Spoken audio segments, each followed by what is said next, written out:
Nandyan na si ma'am. Ay. Ay. Oh, sino na nagkakrush sa teacher dyan? Kaway.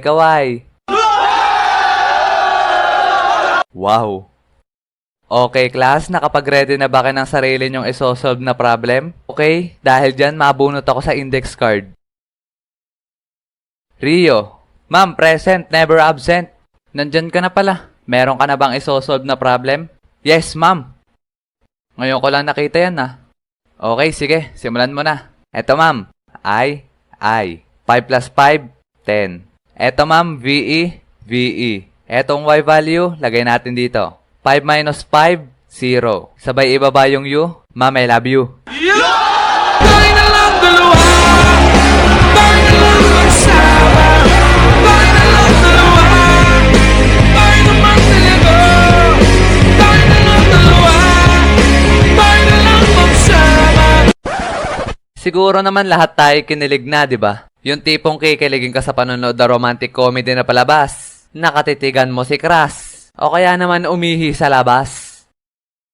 Di ba? Kahit pag-ihi, kinikilig ka. Kaya kung gusto mong kiligayin ay stay put ka lang dyan. Dahil mag-share ako sa inyo ng mga nakakakilig moments. Isa rin ba kayo sa nagko-commute pag mapasok sa school? Yung magising ka na maaga para hindi ka malate, tapos pag mag-aabang ka na masasakyan ay puro punuan na lahat, tapos mababa trip ka dahil yung pa magiging dahilan para ikay malate. I feel you, ma friend. Talagang nakakabwisit nga yan. Pero di naman lagi nakakabwisit mag-commute. Kasi minsan, may nakakasabay ka dyan na magandang dilag. Tapos swertihan na lang pag napaupo yan sa unahan mo. Talagang magkakasalubong kayo ng tingin dyan. At pag nangyari yon, ay talagang mapapama-heart when oops ka na lang. Lalo na pag nakatabi mo pa. Baka di nakayanin ang puso mo sa kilig.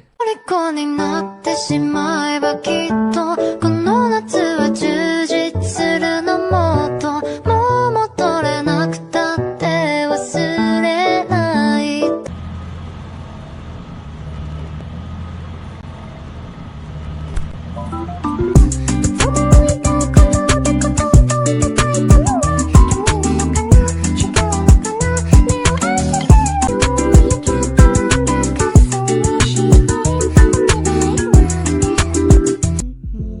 Baby, I'm begging you, just please don't go, so I can tell you what you need to know. Oy, Rio! Ayos ka lang ba? Ha? Oo. If you did exist, I will still be holding you like